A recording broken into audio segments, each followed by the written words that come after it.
মোহাম্মদ ইউনূসের ঘুরে দাঁড়ানোর যেটুকু জায়গা ছিল ঠিক সেটুকু জায়গাতেও জল ঢেলে দিলেন ডোনাল্ড ট্রাম্প। সকলকে চমকে দিয়ে কালকে তিনি একটি লিস্ট প্রকাশ করেছেন যাদের উপর 1 আগস্ট থেকে শুল্ক চাপাতে চলেছে আমেরিকা।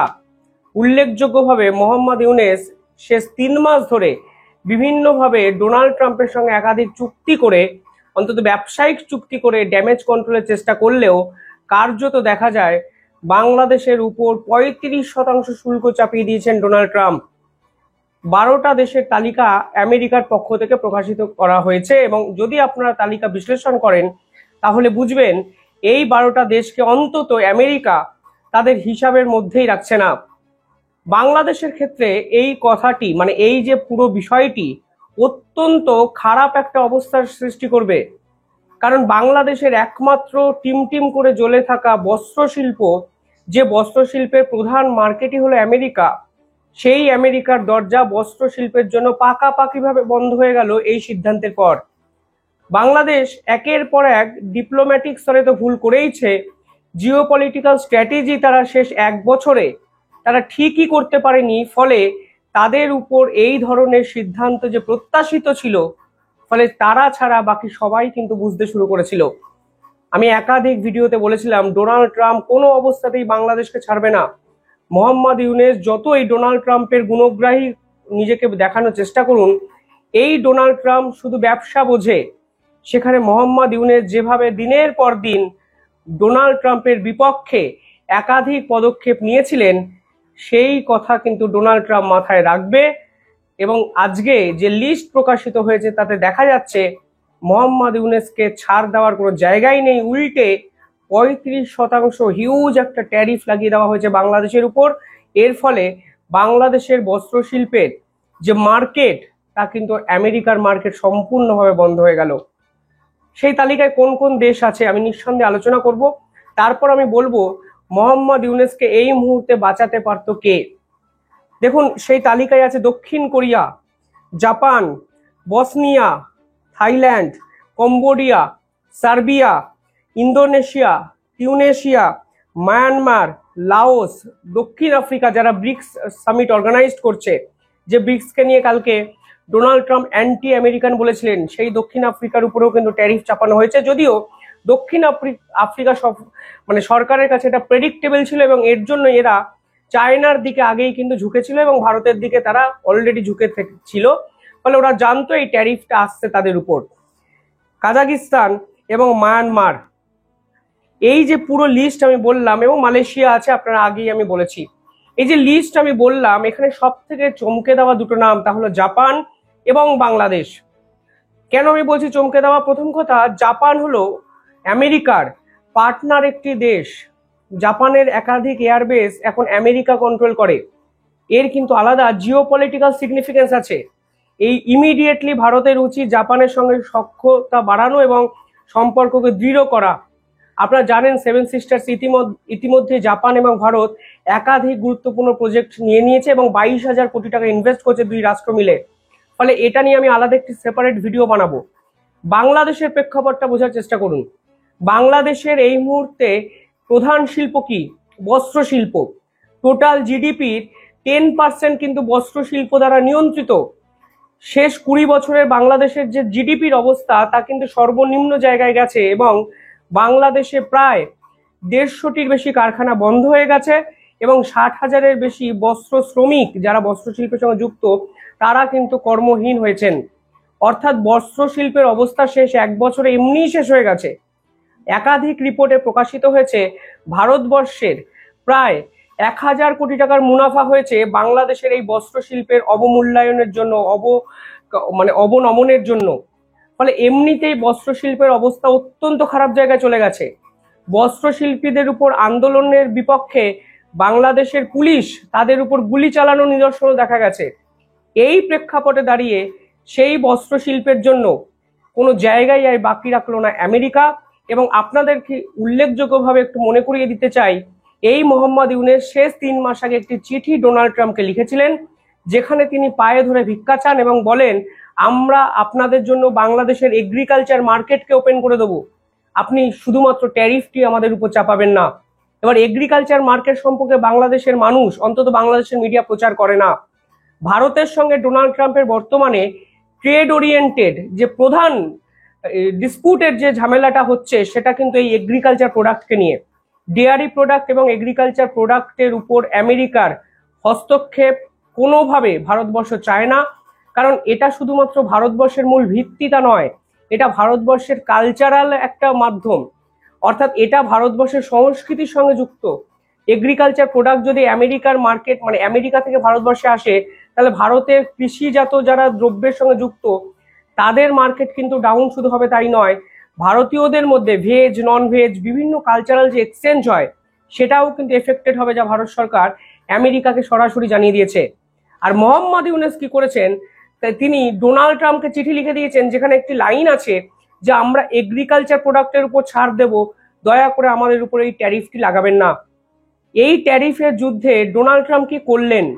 ডোনাল্ড ট্রাম্প বাংলাদেশে একটি রাষ্ট্রসংঘের অফিস খুলিয়ে দিয়েছেন, ফলে বাংলাদেশের সরকারি নিয়ন্ত্রক হয়ে গেল একটি তৃতীয় পক্ষ।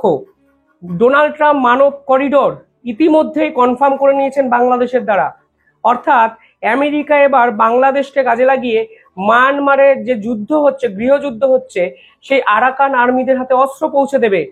সেই অস্ত্র চীনের মদতপুষ্ট জুংটা সরকারের বিপক্ষে তারা ইউজ করবে, অর্থাৎ মায়ানমারের গৃহযুদ্ধ আসন্ন, এবং এই মায়ানমারের গৃহযুদ্ধে বলির পাঠা হয়ে গেছে বাংলাদেশ, কারণ বাংলাদেশের উপর দিয়ে অস্ত্র পাঠাবে আমেরিকা আরাকানদের হাতে। মোহাম্মদ ইউনুসকে চাপে দিয়ে এই পাল্টা ডোনাল্ড ট্রাম্প এই সিদ্ধান্তগুলো কিন্তু করে নিয়েছেন। আজকে খাতায় কলমে দেখা যাচ্ছে মোহাম্মদ ইউনুস ডোনাল্ড ট্রাম্পকে বুঝতেই পারেননি, কমপ্লিটলি মিসজাজমেন্ট করেছেন। এমনকি ডোনাল্ড ট্রাম্পের পায়ে ধরেও একাধিক চুক্তির কথা বলেও আজকে দেখা যাচ্ছে কোনো অবস্থাতেই ডোনাল্ড ট্রাম্পের প্রিয় মুখপাত্র হয়ে উঠতে পারেননি মোহাম্মদ ইউনুস।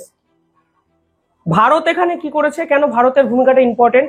কারণ এই বস্ত্র শিল্পকে বাঁচাতে পারত কিন্তু ভারত। প্রথমত ভারতের একটা বিকল্প মাধ্যম ছিল বস্ত্র শিল্পের, যা বাংলাদেশের জন্য দিনের পর দিন ক্ষতিগ্রস্ত হচ্ছিল। বাংলাদেশের বস্ত্র শিল্পের দাম অত্যন্ত কম, ভারতের মার্কেটের থেকে কম। ভারতের মার্কেট কিন্তু বাংলাদেশের উপর এই ধরনের স্যাংশনের ফলে ভারতের মার্কেট কিন্তু এক লাফে অনেকটা উঠে গেল, এবং 1000 কোটি টাকার অর্ডার নয়, আমার দৃঢ় বিশ্বাস এই অর্ডার 5000 কোটিতে গিয়ে পৌঁছাবে এই ক্রিসমাস এবং নিউ ইয়ারে ফেস্টিভ্যাল সিজনে। ভারতবর্ষ বাংলাদেশে ট্রান্সশিপমেন্ট করিডোর বন্ধ করে দিয়েছে, ফলে অলরেডি ভারতবর্ষ কিন্তু বাংলাদেশকে শুয়ে দেওয়ার যেটা ছিল সেটা কিন্তু দিয়েইছে।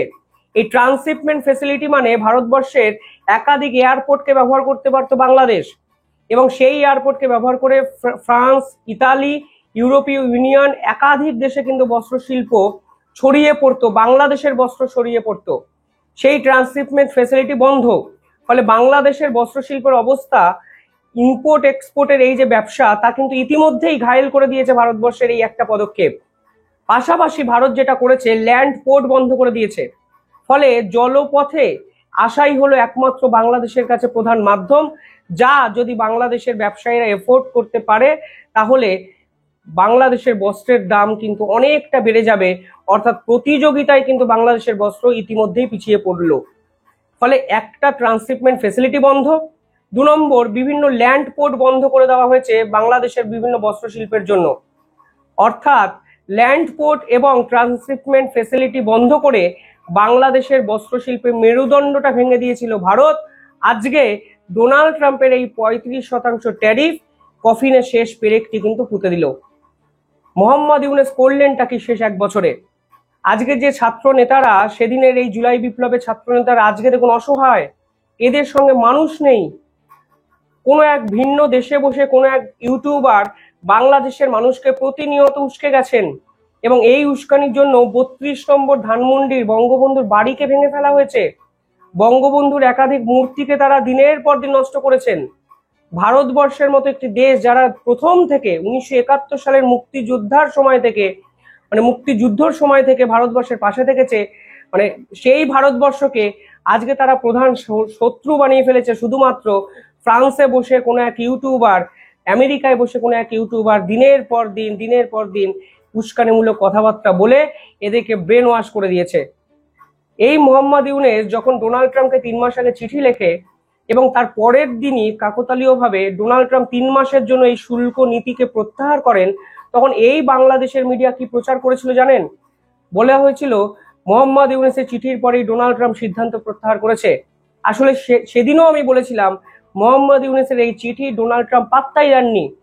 ইন্টারনাল এত অসুবিধার মধ্যে ডোনাল্ড ট্রাম্প সেবার ফেসে গেছিলেন, এই জন্য সাময়িকভাবে সেই সিদ্ধান্তকে প্রত্যাহার করেছিলেন এবং 3 মাস সময় আমেরিকার ডিপ্লোম্যাটরাও নিয়েছিলেন এই ট্রেড চুক্তিগুলো কমপ্লিট করার জন্য। আর আজকে দেখুন, কোনো ট্রেড চুক্তি তো দূরের কথা, মোহাম্মদ ইউনূস ডোনাল্ড ট্রাম্পের পায়ে ঝাঁপ দিয়েও তাদের বস্ত্রশিল্প, তাদের ইকোনমি, তাদের ইনফ্রাস্ট্রাকচার কিছুই বাঁচাতে পারলেন না। কারণ এই 35% ট্যারিফ বাংলাদেশের পণ্যের উপর চাপিয়ে দেওয়া মানে আন্তর্জাতিক স্তরে বাংলাদেশের ব্যবসা বাণিজ্য সম্পূর্ণ শেষ, ইন্টারনাল জায়গায় বাংলাদেশের ট্রেড শেষ, বাংলাদেশের বস্ত্রশিল্প, বাংলাদেশের অর্থনীতি, বাংলাদেশের সামাজিক পরিকাঠামো, সংস্কার, আইন শৃঙ্খলা, আজকে 1 বছর পর বাকিটা কি রইল? আপনারা আওয়ামী লীগকে ব্যান করলেন, আওয়ামী লীগকে নিষিদ্ধ ঘোষণা করার পরও আপনাদের মিছিলে লোক নেই। আপনাদের ওই সকল ছাত্র নেতারা আজ কোথায়? কোথায় আজকে সাধারণ মানুষের দাবি দেওয়ার কথা তারা বলছেন? কোথায় মিটিং মিছিলে তারা লোক জড়ো করতে পারছেন?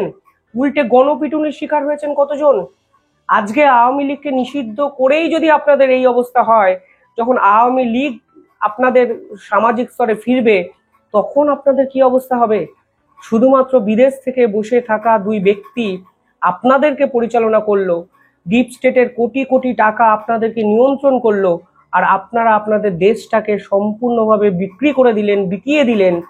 তাহলে আজকে এই পরিস্থিতি কিন্তু, এই পরিস্থিতির জন্য কিন্তু আপনারাও দায়ী, এটা কিন্তু আপনাকে অ্যাকসেপ্ট করতে হবে।